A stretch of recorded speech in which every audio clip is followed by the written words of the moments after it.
Welcome to A Slob Comes Clean, the podcast. I'm Dana K. White. I blog over at aslobcomesclean.com. That's where I share my personal deslobification process. As I figure out ways to keep my own home under control, I share the truth about cleaning and organizing strategies that actually work in real life for real people, people who don't love cleaning and organizing. Thanks for joining me today. This is podcast number 248, and I'm calling it How to Get Stuff Done. We're in that weird place. I talked about it last week of, I want to create podcasts that live forever and apply to everything. And that's what this one is, I believe. But I'm not going to ignore the fact of what we're going through right now. That's unique and in some ways puts a lot of us in similar situations that we might not have been in before. And so basically what I'm talking about is transitioning to a new working situation, specifically working from home. I know this is not everyone's situation. I know that I have a lot of nurses and doctors. The reason I'm talking about time sensitivity is, in case you're listening to this in the future, hopefully podcasts still exist. Not funny, I know. Anyway, but for those listening in the future, this is during the coronavirus stuff. Okay. Like this is March of 2020 that I'm recording this. So, there are those who are working outside the home and are under huge amounts of stress. And we're going to address that. But there's also a lot of us that are working from home, many for the very first time. Okay. So I'm going to kind of talk about that. But ultimately what this comes down to is embracing whatever reality you are living in this moment. And that is the part that's universal and that's going to continue even when this is all over. Okay. So living and dealing with and embracing and adjusting for the reality that you are, so that you're living in. Now, I get a lot of questions. I mean, a lot. It has come up in multiple of the Kindred Spirit strategy sessions that I've aired over the last several months. If you haven't noticed, that seems to be a common thread is I used to have things kind of sort of under control or getting better. Felt like I was starting to get it. And then something changed and it was really difficult, and now I'm floundering again or whatever. And so it's really all about this, being able to take the things that work and adjust them for whatever your situation is, even if that situation is completely new to you and has changed or maybe is temporary or whatever. That's what we're dealing with here. Okay. So let's talk about the delusion of extra time. I usually talk about this, or I have talked about this at the beginning of summer, because that's a normal for a lot of people. Even if you are working outside the home and your kids continue in the same situation they were in, it's a lot of times different because, different activities are changed or take the summer off or whatever. But, this is majorly delusion of extra time, right? Okay. I mean, have you guys seen that meme that's going around, which I'm having a hard time not like posting a link to my book, How to Manage Your Home Without Losing Your Mind, every time I see it. But anyway, it's this meme of people saying, I always thought that if I had extra time, my house would be clean. Turns out that was never true, or something like that. Turns out that wasn't the issue or whatever. I don't remember. I'm not reading it, but it's basically this idea of if I had extra time, if I worked from home, basically, if I had a situation different than the situation I have, if I had so-and-so's life, I would rock that. I would be perfect in that. I just recently heard somebody, and again, y'all, it's tough. I shut my mouth and I just don't say anything almost all the time, but I just heard somebody talking about, oh, well, when I'm married, then I won't leave the lid off the peanut butter or whatever. When I'm married, I will be more conscious of all these different things. And the reason I don't lecture on that, even though I have written the book, is that was me. And you could not have told me. Like it was not possible. What does that say about me? Whatever. But I think most of us are this way, is you couldn't have told me that it wasn't going to be easier to remember to do the dishes, or I wasn't going to be more motivated to keep the dishes under control once I was married. Like, I wouldn't have believed you. I'd be like, no. But you guys, I hit rock bottom because it didn't get any better when I had my own apartment. It didn't get any better when I had a normal job in a real life. It didn't get any better after I got married and suddenly it was something that mattered to me. It did not get any better. In fact, it got worse after I had kids and I was a stay-at-home mom. I mean, I had assumed my entire life that being a stay-at-home mom was the answer I was waiting for the messiness I had struggled with my entire life. Okay? People who used to be neat and then had kids and then struggled for the first time in their lives with being messy laugh when I say that because they know what I'm saying. But those of y'all who know, who've been messy your whole life, you know what I'm talking about. Okay?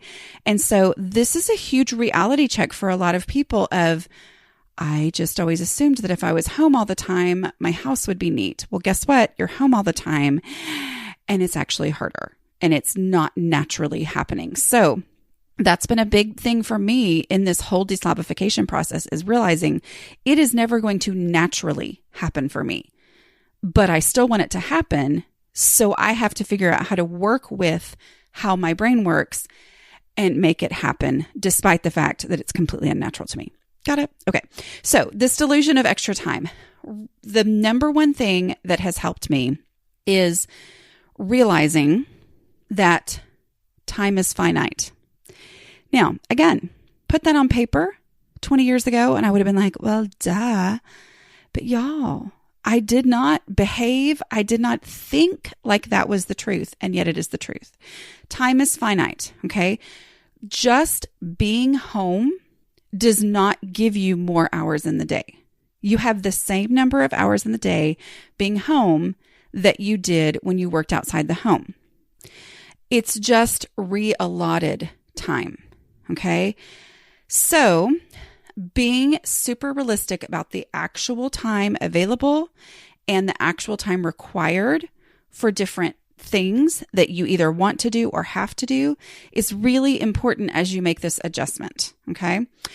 So let's say that you are working from home now where you used to work outside the home. Let's do some math here. Okay. Your only new free time, meaning time that you used to spend on something else that does not exist anymore as something that you have to spend time on. I don't mean anymore. I mean temporarily. You know what I mean? Is your commute time, okay? A portion or all of your getting ready time, okay? That's basically it. Because those are the only things that you are just flat out not doing anymore. Now, it's different for everybody's situation, I know. But just in general, staying home versus going to work, those are the times that you have. You may say, oh, well, my lunch break. Well, now you may be home and lunch break is not leaving your desk and going out with your friends and getting something to eat or going into the break room and reading a book or whatever it is that you would do during that time. See, this is when I say stuff like that, I think, okay, how long has it been since I've been in that situation? And what if that's not what people do? But that's what I used to do. Okay. It was either go out to eat or go to the break room, talk to people, whatever. Now lunchtime, that's not free time, especially if you have kids at home because you're feeding them, which is a strangely, unstopping and strangely sometimes stressful thing. Even if they're old enough, I mean, my kids, they're on their own for breakfast and lunch, and yet I still get questions all the time. And just those questions sometimes can be mentally taxing and irritating and all that. But anyway, but that right there is something that you have to consider. You know, you have to realize that the only actual time I'm getting back into my day is the commute and the getting ready time. Now let's talk about the getting ready. Okay. I was going to put this later on there and some of the things that you just need to let go of. But again, I love our meme culture that we live in. I have an 18-year-old and a 16-year-old and a 13-year-old. My 18-year-old loves memes. Like he is ready with a meme at any time. He's got a folder on his iPhone. He is ready with a funny, relevant meme all the time. And they crack me up. I mean, I thoroughly enjoy a good meme. those of you who might not know what a meme is, I can't imagine that, but I'm just going to educate you real quick. And that is basically taking a picture of something, and sometimes they're the same picture used in all these different ways with the expressions on people's faces or situations or whatever, and then a funny little quip that relates to whatever is going on in the world right now or whatever situation that you're in. So I love a good meme, but part of the issue with that meme culture is that, sometimes people like to make these little statements. I'm going to solve everybody's problem with my one super amazing statement. Y'all know how I feel about that already. Okay, so I won't go into that, but I don't like it, just in case you're new, when people like to solve everybody's problems in a little phrase. But, one of the things I've seen people say is, you need to be getting dressed. Don't stay in your pajamas. Y'all, here's the thing. Do whatever you need to do to get stuff done in your house. Do whatever needs to happen. If you are getting stuff done in your pajamas, awesome. If you are finding that you're just not productive because being in your pajamas means drinking coffee and browsing the internet, then put on some clothes and see if that helps. But here's the problem. I mean, it's a fine idea. It's a great idea. But here's the problem is when you say, or when people say, you're never going to work well in your pajamas, and you just flat out don't want to get out of your pajamas, then people like us tend to then think, okay, then what do I do? And we get paralyzed and we don't do anything. Okay? Try to do the work in your pajamas. Enjoy the fact that I'm in my pajamas right now, you guys. I mean, enjoy the fact that you can wear your pajamas, but then if that isn't working, put on a little bit closer to real clothes, athleisure, or whatever it is. And then if that doesn't work, okay, fine, put on a little bit nicer clothes, whatever. Do what you need to do to actually make it happen. Try different things out to make it happen. Make sense? Okay. All right. So that was my little rant on that subject. But you do have some newly free time, and be realistic about what that newly free time actually is. And it's different for everybody. Okay. But I'm just saying minimum commute and getting dressed. Extra things to do. You have extra things to do. There's a good chance that your kids used to do grab and go breakfasts or eat breakfast at daycare or at the school or whatever. Those types of things might not, either it was somewhere where they ate outside your house, they ate at grandma's house, and now they don't eat, they have to eat at home now, and you have to deal with that. But there's also maybe the things that you used to just hand them a granola bar. Maybe you haven't been able to find granola bars at the store because that's reality right now, right? For a lot of people, is there's different things that might have been your normal routine that you've got to be a little bit creative. That takes time. Creativity requires time. It also requires some mental energy. So that right there is an extra thing for you to do. Lunch, dealing with lunch. Okay. Maybe your kids associate turkey sandwiches. This is totally from my own personal experience, but they associate turkey sandwiches with school lunch, but they don't eat that when they're home for lunch. And so it's got to be something a little bit more real. Maybe I'm saying real, but maybe macaroni and cheese or whatever, but that is time that's being added. So it's not a matter of going through and going, well, you have to do this. I'm just saying, try to be realistic about what time has actually been freed up. And also be realistic that these other things that you have to do are taking time that in your mind, you didn't really consider, it's going to take me 20 minutes, maybe more, to get lunch ready for breakfast. And did I say lunch ready for breakfast? To get breakfast ready and lunch ready. And that's 40 minutes of my day. So it's like, I had a 20-minute commute each way, but now I'm spending an extra, that time is gone. See what I'm saying? So just being realistic about that. And the reason to be realistic is to then be able to make the adjustments and to not just be frustrated that it's not any easier. In fact, it's harder, blah, blah, blah, whatever. Which, in a lot of ways it is easier, but then other ways it's going to be harder. So just embrace the reality of how things are. Okay. You most likely are, one of the memes that I do love is all those people saying, wow, this is a lot of days in a row to make dinner or something like that.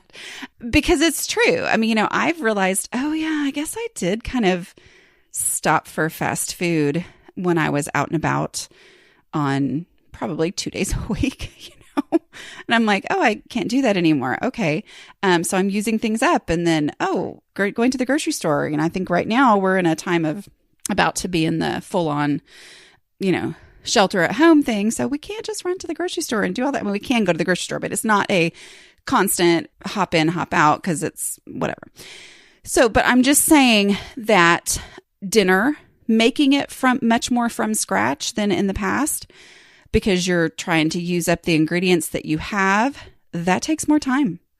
It takes a lot more time than, you know what, I don't feel like it, I'm going to run through the drive-thru or whatever. Just the planning of dinner takes more time. I mean, that's reality right there, is just planning what you're going to have for dinner. For me, it's not taxing mental energy. It's actually stuff I enjoy, but it's little things like, okay, we're going to have Mexican casserole and I'm making rice. So I'm going to make extra rice, put it in the fridge, and then it'll be ready for me to make chicken fried rice in a couple of days. It's that kind of stuff that takes time.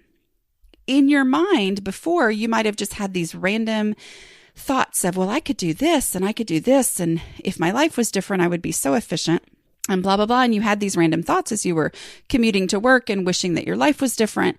Well, now you have to actually implement those. And that takes time, and it takes energy and mental energy. Other things are, you may be troubleshooting tech.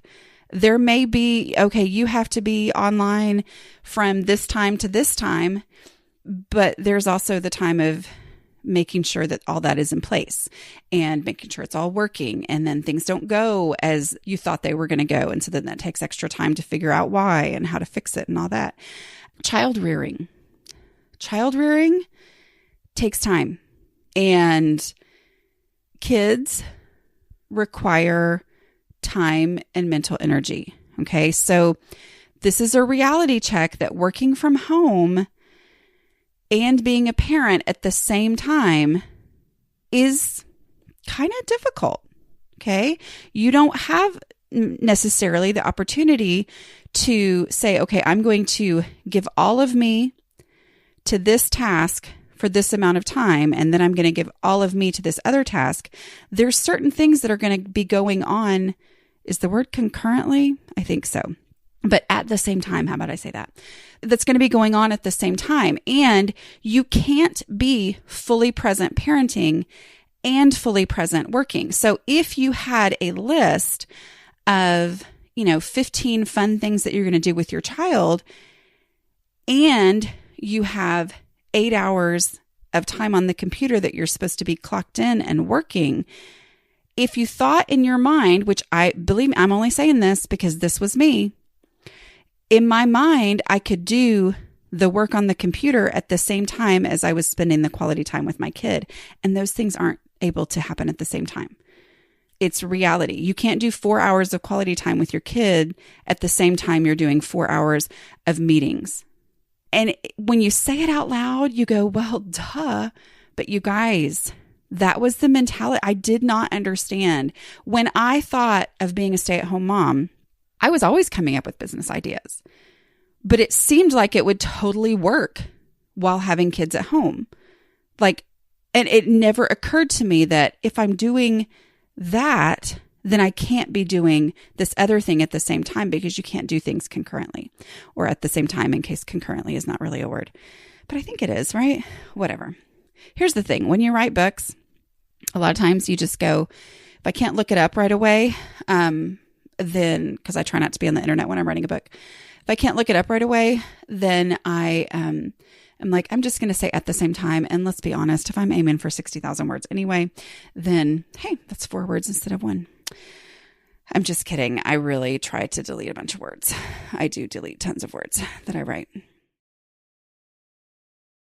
You may get extra time. Now here, it depends on what your work situation is. Some of you are going to be required to be clocked in for a certain amount of time. And some of you are going to just have a certain list of things to get done. That's like what my kids right now, they're doing online school. And they get it done real pretty quickly. I mean, like that depends on you and your personality and how you do things and your working style and all that kind of stuff. So maybe you are going to get some extra time from a lack of distraction of meetings, but we're also going to talk about some other distracting things that kind of are unexpected. Maybe you can get stuff done in less time. Okay. This may affect how you do things in the future when you're like, oh, actually, when I'm not distracted by talking to people and situations and stuff like that, I can get things done in a whole lot less time. Okay, so here's basically how to go about adjusting this. And this is from what I have learned from working at home. So I've been working at home for the last 10 years. The first 2 years, my daughter was still at home full time, and I only worked during her nap time. Okay, I would write blog posts during her nap time. I did not consider it a job at that point. I turned it into a job, viewed it that way, treated it that way when she went to kindergarten. Okay. But for those first 2 years, I would work while she took her nap. So it would be basically 1 to 3 hours, depending on however long that was, that I would write blog posts. That was it. That was all I did. Now I might be decluttering something or cleaning something or thinking about it, what I was going to write, and taking some pictures and doing a decluttering project. But the actual writing, sitting down to write that, was during her nap time. Okay. Once I started turning it into a job, and then, now I do a whole lot more than just write blog posts. I write books, I do podcasts and all that kind of stuff. And there's just a lot to manage, different things. But, these are the things that I have learned from working from home. Okay. And that the number one thing is I can't do two things at one time. It's not actually possible. And so it is better for me to create these time blocks of I'm going to spend 2 hours doing such and such, and I'm not going to feel guilty about it. Okay. Because if I try to do two things at one time, I'm going to do neither thing well, and it's just not going to work. So I am going to not feel guilty about that. What does that look like for you if you have little ones at home? They may get to watch a movie for 2 hours. They might get to watch Frozen 2, which I've heard is on Disney Plus, which we don't have yet. My kids are telling me that we need to get. But they may watch Frozen 2 every single day for this entire isolation. I mean, for real. And if that's how it goes, and that's what keeps them happy and keeps them occupied for an hour and a half or 2 hours so that you can have an hour and a half or 2 hours of uninterrupted time, then that's what you may have to do. This is not the time when you get to live an ideal life. I'm sorry, I hate to tell you this, but there's really never a time. I mean, the real ideal is to embrace your actual situation and make the best of it. Okay. Preaching alert. Maybe, they watch a movie during this time. We take time where we do one quick little craft, which here's the other thing too. A lot of these little things that you've wanted to do, simplify them down, and sometimes they're done in 5 to 15 minutes. Sometimes your kid can paint a picture in 15 minutes. It's not a 2-hour thing. And the memories are the same. Okay? Not that you're rushing through it. I'm just encouraging you to go ahead and give some of these things a try, some of the simplest things. And you might find out that we are getting all those benefits that I wanted of having more time together, doing crafts together, blah, blah, blah. We're getting that benefit just simply from spending 10 minutes doing this little craft, because they're still going to remember, oh, when we had that time, we spent time doing crafts. And in your mind, you're like, well, but we only did that for like 10 minutes. And yet it happened. Anyway, okay, that was an off thing. But, and then maybe you have lunch together, which that's lovely time with your kids. I love that time of talking. For me right now, well, I'll talk about that in a minute. But anyway, because it looks different with teenagers. But, and then maybe in the afternoon you say, okay, we're going to have quiet time. And we all would love for that to mean that they read a book on their own, and that, would be great. And that's a wonderful goal. But if that doesn't work and you have to get 2 hours of time, then maybe they have to spend 2 hours on the iPad. And that is frustrating. Or whatever. And you're like, but this isn't what I wanted to be doing. I feel so guilty that my kid's on the iPad so I can get work done. But this is not an ideal situation. Okay. And you can't do two things at once. You can't entertain your child and get your job done at the same time. It's just not possible. Okay. Actively being with your kid and actively being with your job cannot happen at the same time. Simplify what you can. Those of you who are working like crazy, first of all, oh my word, thank you. But same thing for you basically comes down to simplify, simplify, simplify. Frozen meals, whatever you can get. Y'all, here's the thing too. If you are in the medical profession and you are struggling in your home because you can't get the groceries that you need and all that, I'm just going to say it, and I can't guarantee anything. And so sometimes I hate to say this kind of stuff, but I also know that for me, I'm kind of I can do this type of person.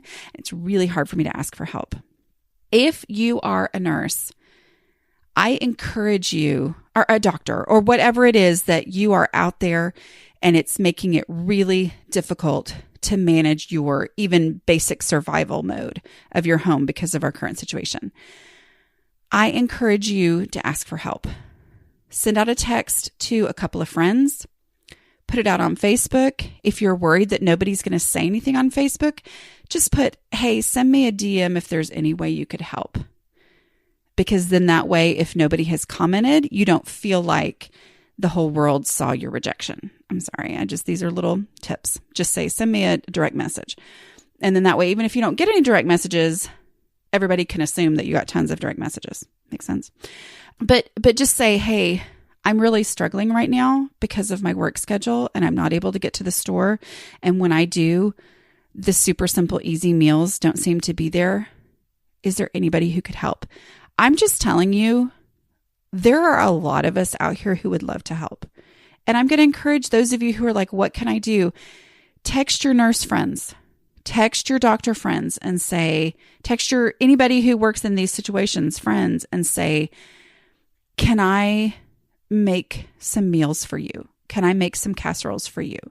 I can either have it hot and leave it on your doorstep, or I can, make it so that you can stick it in the oven whenever you want to.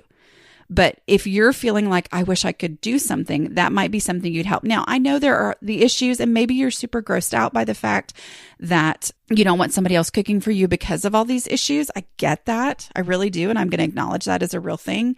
And I'm not even going to tell you to get over it. I'm just going to say, if you don't want people cooking for you, maybe say, hey, if anybody happens to be at this, I'm struggling right now with finding stuff. I don't have the time. I'm exhausted.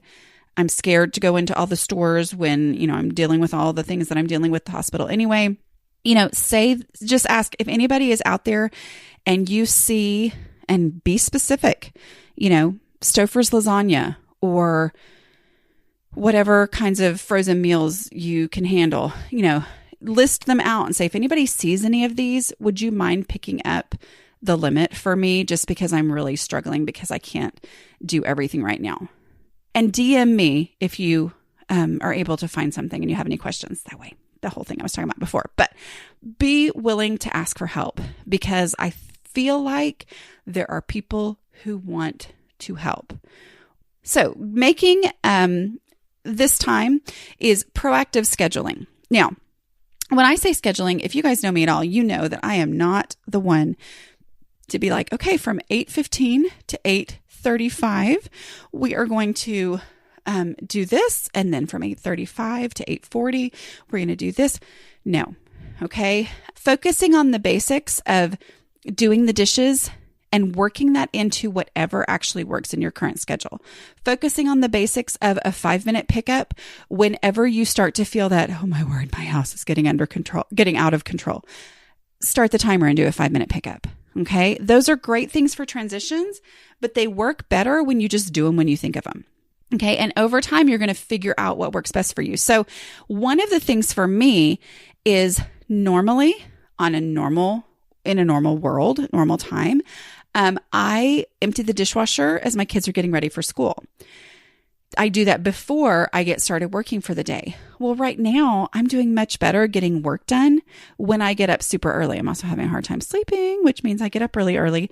But as I do that, it's like if I have it in my head that, okay, I need to empty the dishwasher first thing when I get up. Well, that doesn't work right now because my best time to get work done is when everybody's sleeping. And I don't want to make that noise and start waking people up and ruin my working time. It also, so for me, emptying the dishwasher and tidying up the kitchen, having run it the night before, happens best around 10 o'clock in the morning because it's like, okay, I've gotten some work done. We've had breakfast. People are getting started on their stuff. It's a nice time to actually take a break from this. Okay. All right. But proactive scheduling is very helpful. And this is one of those things that allows me to not just feel like I'm working all day. Oh my goodness, I'm not even enjoying this time that we have as a family. Okay. It kind of puts things on the schedule, which I talk about this a lot. It puts things on the schedule in an informal way, but it puts things on the schedule so that people know what to expect. And it ends up happening a whole lot more than when I just say, you know what, we should do such and such as a family. So things that we're doing, I mentioned this last time, and I appreciate those of y'all who've sent me movie suggestions, but we're doing movie nights almost every night. We haven't done it every night. Like last night, we ended up talking around the dinner table forever, which as a mama, of course I loved. And we watched 2 Seinfelds. We're working our way through Seinfeld right now as a family. But we watched 2 Seinfelds because we were like, it's a little late. We don't feel like watching a whole movie tonight. My daughter and I are doing Downton Abbey lunches. Now, we are almost to the end of season 1, and she is just now maybe getting into it, but mostly still rolls her eyes because of me and the fact that I'm making her do this. But, I just said, we're going to watch Downton Abbey while we eat lunch every day during this quarantine, which my husband loves it too. So if he happens to be home and able to watch it with us, he does. But we're putting it on there because I feel like otherwise I would be thinking, oh, we should watch Downton Abbey. Because I've thought that for a long time. I'm like, my daughter would love that if she would just get into it. But I would suggest it. She wasn't that excited about the idea of it because she has memories of it being a child and the music playing while she's trying to go to sleep. And my husband and I used to watch it. But anyway, but it's like I'm putting that on the schedule, and it happens because it's while we eat lunch. So as we eat lunch, I'm like, okay, we're watching a Downton Abbey. For us, our kind of sort of scheduling, is they're doing their school stuff right after breakfast to get it over with. And so we just have that on the thing, trying to get in some exercise. Usually that is school stuff and then some exercise. And then we have our Downton Abbey lunch. And then afternoons, I don't care what they do. I've got one who will do another kind of exercise because that's what he likes to do. I've got others who watch TV all afternoon, whatever. My one will go do something crafty or creative or whatever. Okay. I mean, it is what it is, you guys. I mean, this is not ideal times, and I'm not worried about it. I mean, really, they're going to be fine. They're going to be just fine.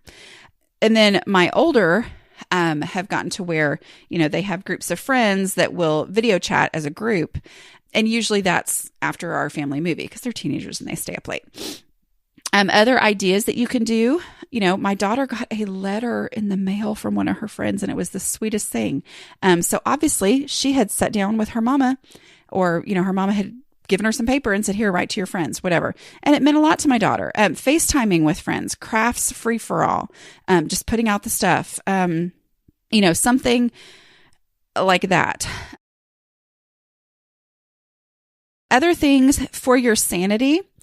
This is very time sensitive for right now, but I'm sure you've heard people talk about Zoom calls. If you don't know what that is yet, go to zoom.us, not a sponsor or anything like that. Just I have always used them, and I'm using them a lot now. You can do it for free with a large group, however many people you want, for up to 40 minutes.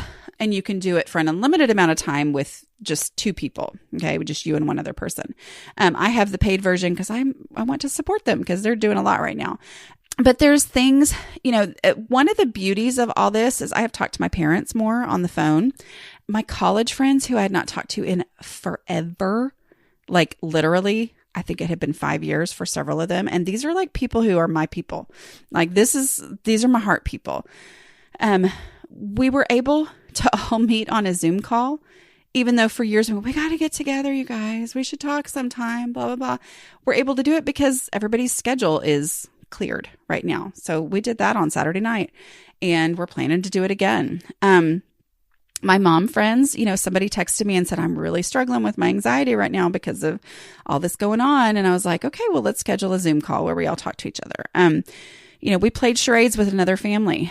Put it on the calendar. If you have these ideas, text somebody and don't just say, hey, do you want to, our two families talk over Zoom at some point? Instead say, do you want to do that on Tuesday night?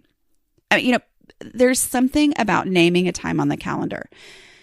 Oh, something I heard on the #AmWriting podcast, which is one I listen to, but one of the ladies on there mentioned that like a book club that she had been part of 20 years ago in a place where she used to live is now meeting online, and they invited her to join them since they're meeting online and not in person anymore. And she is so excited about reconnecting with these people and going back to that experience. And so these are the kind of the good things that you can view as positives of this unique time. Also know that reading time, if it's a sanity saver for you, is a valid use of time.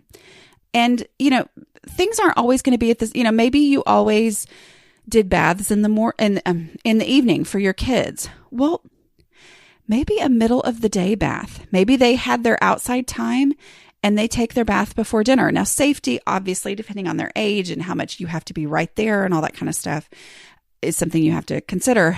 But, things don't have to be on the same schedule that they used to be on when you were leaving the house every day. Okay, let's talk about a couple other things.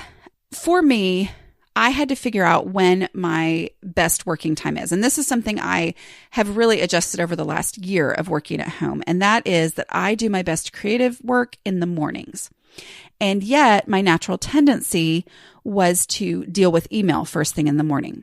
And adjusting that has been very impactful on how much work I've actually gotten done.